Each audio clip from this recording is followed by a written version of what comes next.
Pour ne rien manquer, abonnez-vous maintenant. Le Grand Matin Sud Radio, 7h-9h, Patrick Roger. Et l'invité ce matin, David Béliard, maire adjoint Europe Écologie Les Verts à la mairie de Paris, à la transformation de l'espace public et des mobilités. Bonjour David Béliard. Bonjour. Les manifestations de Sainte-Soline, la contestation contre la réforme des retraites, les poubelles dans les rues, la consultation aussi sur les trottinettes électriques en libre service, ce sont quelques-unes des questions que nous allons aborder avec vous. Commençons donc par ce week-end de violence, notamment. Il y a eu des rassemblements, bien sûr, et puis émaillés de violence à Sainte-Soline. La manifestation était pourtant interdite. Environ 6000 personnes, voire plus, selon les manifestants, dont des députés écologistes, et votre chef de parti, Martine Tondelier, était sur place. Marine Tondelier. Marine, j'ai dit Martine. Ça, c'est l'heure d'été qui fait ça. Est-ce que c'était vraiment leur place, comme c'était interdit ? Vous vous rendez compte de la situation dans laquelle nous sommes aujourd'hui ? Il n'y a plus d'eau. Il y a 33 jours déjà depuis le début de cette année qui sont des jours de sécheresse. On a un problème avec les nappes phréatiques et on a une certitude, c'est qu'il va y avoir un problème d'eau et de distribution d'eau, de capacité à avoir accès à de l'eau cet été. Et ça, c'est les prémices de ce qui va se passer. Donc en fait, ce qui s'est passé dans la manifestation de Sainte-Soline, justement, ce qui nous est posé aujourd'hui, c'est comment gérer une ressource qui est une ressource qui va devenir de plus en plus rare, de plus en plus difficile.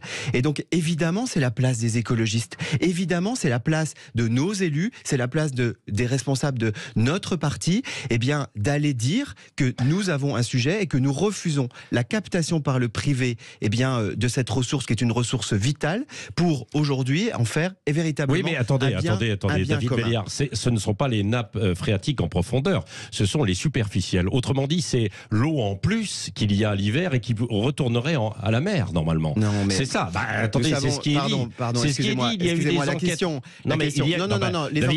Les enquêtes, pardon, Patrick Roger, il y a eu quand même, il y a eu des concertations avec les écologistes qui ont dit, ok, pour certains, bien sûr, des associations environnementales. Oui, ça, vous ne pouvez pas le nier. Non, mais qu'il y ait un débat sur la question des méga-bassines, c'est une chose. Mais personne aujourd'hui. Nous avons un sujet majeur aujourd'hui de captation des ressources d'eau.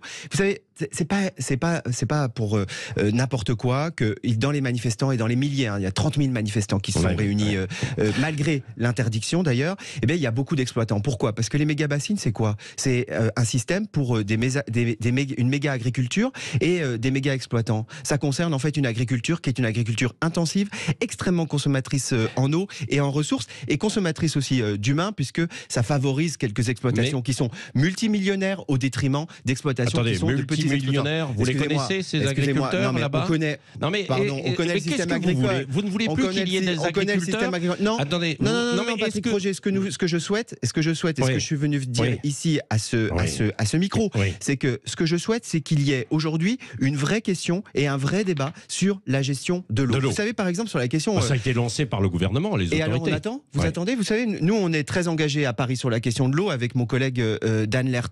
Nous avons fait d'ailleurs une régie publique de gestion de l'eau qui fait qu'aujourd'hui, lorsque je viens ici, je peux boire de l'eau du robinet sans problème et que ça vous coûte extrêmement peu cher parce que cette gestion de l'eau, elle est efficace. Elle est reconnue comme extrêmement efficace.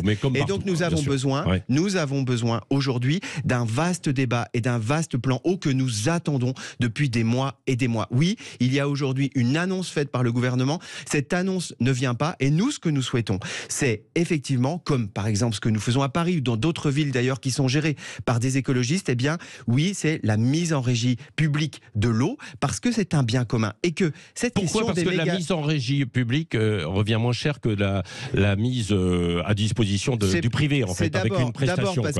D'abord parce que nous avons effectivement une meilleure efficacité économique et que c'est moins cher pour le consommateur, c'est moins cher pour vous, c'est moins cher pour moi. Il faut regarder l'ensemble des études et l'ensemble des comparatifs. Chaque fois que nous avons une régie municipale de l'eau, c'est moins cher que lorsqu'il y a des entreprises privées qui s'en occupent. Et puis ensuite, il y a une question philosophique. Et ce qui nous est posé à Sainte-Soline et ce qui nous a été posé ce week-end, c'est aussi une question philosophique sur qu'est-ce qu'est-ce que nous devons et qu'est-ce que nous voulons faire avec cette eau? Est-ce que nous voulons la consacrer à un modèle agricole qui est un modèle agricole intensif qui capte les ressources, ou est-ce que nous voulons au contraire continuer à en faire un bien commun? Vous savez, moi je crois que la guerre de l'eau peut être évitée et elle doit être évitée, et j'en appelle aujourd'hui au gouvernement pour qu'il prenne cette question à bras le corps et qu'il nous propose des solutions pour justement avoir une gestion de l'eau qui soit considérée comme un véritable bien commun pour vous, pour moi et pour l'ensemble des personnes qui vivent sur ce territoire. Et est-ce que vous êtes toujours favorable au maintien d'une agriculture en France tout de même? Mais bien sûr, mais parce qu'on voit qu'aujourd'hui, non mais bien sûr, mais on voit qu'aujourd'hui nous importons beaucoup de nos fruits et légumes, l'ensemble en fait de l'alimentation. Hein. Patrick Roger, bien sûr, les écologistes et comme moi, nous ne sommes pas opposés à l'agriculture. Ce que nous posons comme question, et c'est une question démocratique, c'est le modèle agricole. Est-ce que nous voulons, encore une fois, continuer avec un modèle agricole hyper intensif, qui est hyper consommateur, qui permet de nourrir aussi la France, mais, qui est un modèle d'ailleurs posé sur la question de l'exportation et dans un marché qui est un marché international. Je crois que nous avons aujourd'hui un vrai débat à avoir sur d'autres types de modèles, notamment un modèle qui est plus respectueux des équilibres environnementaux et aussi de l'humain. Vous savez, moi je viens d'une région, au départ, aujourd'hui je suis élu parisien, mais je viens d'une région agricole. Et j'ai vu notamment beaucoup la Haute-Saône, l'Est de la France. Il y a beaucoup c'est une polyagriculture avec quand même beaucoup de laitiers là-bas. Eh bien, vous voyez par exemple le lait est soumis en fait, en tout cas a été largement soumis à des marchés, à la fluctuation du marché, et pendant des années, eh bien les agriculteurs n'étaient pas payés à leur juste travail. Donc nous avons, oui, un sujet aujourd'hui de modèle agricole. David Belliard, vous n'avez pas répondu quand même à ma question tout à l'heure. Vous avez répondu sur le fond, mais sur la forme. Quand une manif est interdite, est-ce que des élus doivent respecter la loi? Puisque là, c'était interdit. Vous savez, les élus, moi je suis un élu, je respecte la loi, je condamne les violences d'ailleurs d'où qu'elles viennent, puisque nous avons vu un certain nombre d'images extrêmement dures sur cette manifestation. Je crois que les élus, ils doivent être là où il y a des combats qui sont des combats justes. Aujourd'hui, nous avons, oui, un combat juste sur la question de l'eau, nous avons un combat juste sur Sainte-Soline, et oui, aujourd'hui, eh bien, les élus écologistes, ils doivent défendre là où ils sont utiles, là où ils peuvent agir, eh bien justement cette eau comme bien commun. Je crois que c'était évidemment notre place, puisque je vais vous dire, je suis extrêmement solidaire, et je vais même vous dire, je suis extrêmement fier que nos élus comme Biteau, comme Cormand, comme Tondelier aient pu être présents et manifester avec ces 30 000 personnes qui aujourd'hui se battent pas uniquement pour Sainte-Soline, qui se battent aussi pour, encore une fois, que nous ayons un accès à l'eau. Oui, et alors à l'origine, il y a aussi l'engrenage de la violence, lors de ces échauffourées à Sainte-Soline, bien sûr, qui font polémique ce matin. Qui est à l'origine justement de cet engrenage? Moi, j'y étais pas. Non, mais mais en tout cas, je vais vous dire. Je vais vous dire, il y a manifestement un certain nombre de manifestants qui n'étaient pas là pour lutter, ou en tout cas pour dire non aux méga-bassines, qui étaient là plutôt pour provoquer de la violence. Puisque j'ai vu aussi, c'est pas moi qui le dis, c'est aussi Stéphane Foucard dans Le Monde. On ne peut pas dire que ce soit un titre qui soit un titre de dangereux écolo-gauchiste, mais Stéphane Foucard le dit. Il dit il y a une débauche de moyens aussi policiers, 3500 policiers, 13 hélicoptères, avec manifestement un certain nombre d'actions et de débordements aussi du côté des forces de l'ordre, de bavures, et on l'a vu. De bavures. Mais regardez, écoutez les témoignages. Moi je vois les témoignages. À Sainte-Soline ou à Paris? À Sainte-Soline. À Sainte-Soline. À Paris, on pourra en reparler. Mais bien sûr.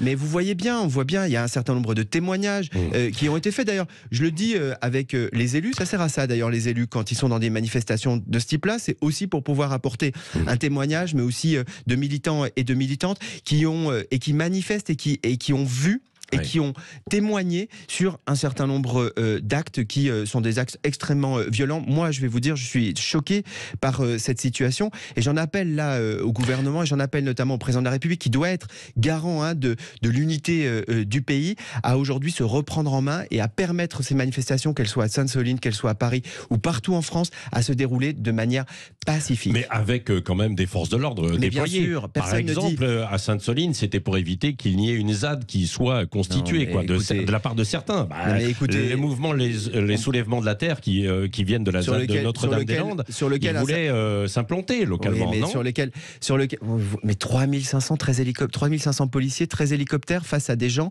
qui, sur 99,9% d'entre eux, étaient pacifiques et qui sont d'ailleurs dans des mouvements qui sont des mouvements pacifistes. Franchement, on a là une débauche de moyens quand même qui peut apparaître lorsqu'on regarde et lorsqu'on regarde un petit peu, lorsqu'on prend un peu de recul, qui peut apparaître quand même assez risible si ça n'était pas dramatique vu les circonstances et la situation de ce week-end. À propos, David Belliard, à propos des forces de l'ordre, certains accusent spécifiquement, mais là c'est à Paris, les braves M, ces motards qui sont sur des agents qui sont sur leur moto en brigade de répression.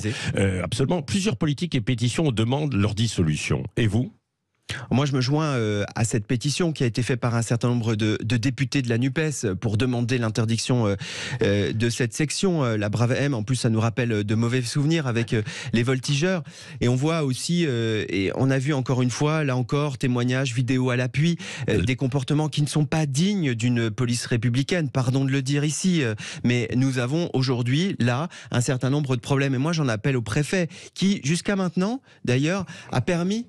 comme quoi c'est possible, des manifestations qui étaient des manifestations extrêmement importantes, de se dérouler dans de bonnes conditions. Moi j'en ai fait, c'était très familial, c'était très sympa, et on voit bien qu'il y a là une possibilité, avec une bonne stratégie de maintien de l'ordre, de permettre ce qui est normal dans une démocratie, c'est-à-dire la mobilisation démocratique, elle se fait aussi dans les rues, et ça peut bien se passer. Là, ce qu'on voit depuis 10 jours, c'est un tournant dans la stratégie. Les Braves M en deviennent le symbole de violences qui sont des violences aujourd'hui injustifiées. Nous ne voulons plus de ça sur le territoire parisien. Vous ne voulez plus de ces Braves M. Et surtout, ce que je veux... On va les soigner, a dit Jean-Luc Mélenchon. Là, c'est un dérapage verbal, non ?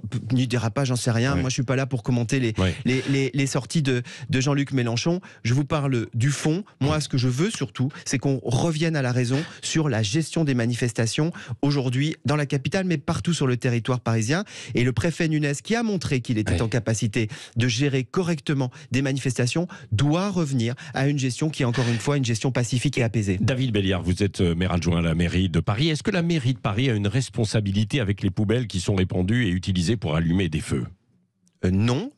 Alors, je ne poserai pas cette question de la même manière. Non, mais nous avons une responsabilité. Ça, évidemment. Non, mais nous avons une responsabilité globale sur la gestion des déchets, bien entendu. Mais nous avons aussi une responsabilité qui est une responsabilité politique, de dire qu'aujourd'hui, nous avons un sujet majeur pour notamment la santé. Parlons de santé, puisqu'on parle de questions sanitaires sur les déchets, sur la santé aussi de nos éboueurs. Vous savez, je ne crois pas aujourd'hui que nous puissions leur demander de faire 2 ans supplémentaires. Et je comprends et je soutiens le combat qui est le leur, de dire qu'ils ont des métiers difficiles et qu'on ne peut pas en 2020, pendant la crise sanitaire, les applaudir et nous expliquer que oui, ce sont des héros du quotidien, et 3 ans plus tard, nous dire non, mais vous allez travailler 2 ans supplémentaires, alors qu'on sait que ce sont des métiers difficiles, ce sont des ports de charges extrêmement lourdes et qu'à 50 ans, on a déjà le corps cassé.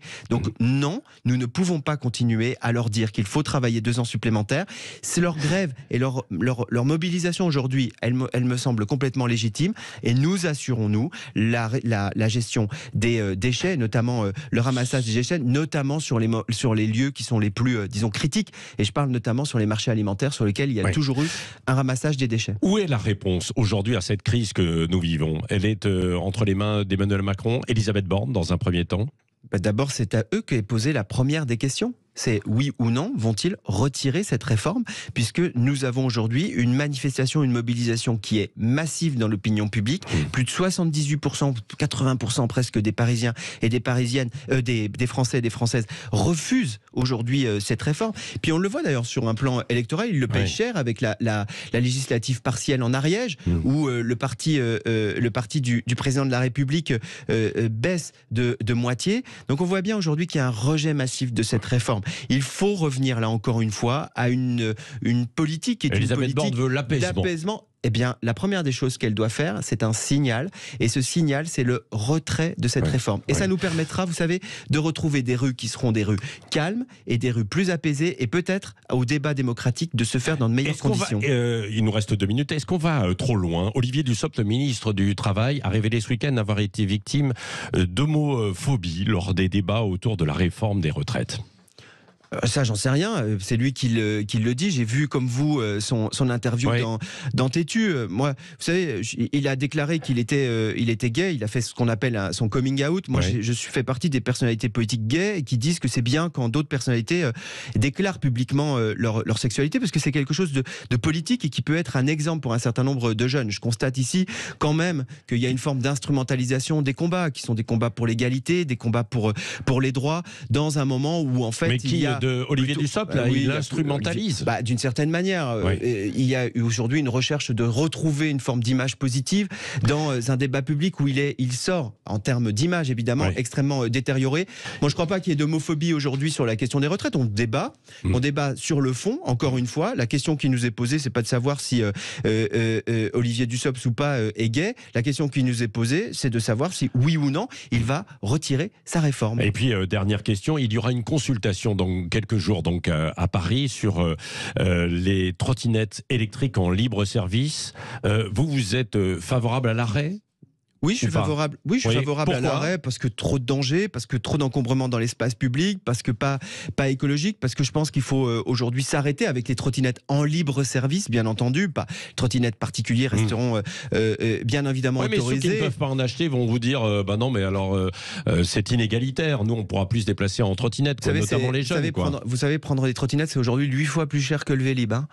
Prendre des trottinettes aujourd'hui, c'est un mode de transport qui est un mode de transport plutôt cher et qui s'adresse pour les 3/4 à des personnes qui sont des cadres ou les plus riches, en tout cas des entrepreneurs, des chefs d'entreprise. Je vois pas que les plus riches, je vois aussi beaucoup de jeunes sur les trottinettes. 75%, alors c'est pas non cumulatif, mais en l'occurrence, 75% des utilisateurs aujourd'hui et utilisatrices de ces trottinettes sont d'abord ce qu'on appelle des CSP+, c'est-à-dire les plus riches de nos concitoyens et concitoyennes.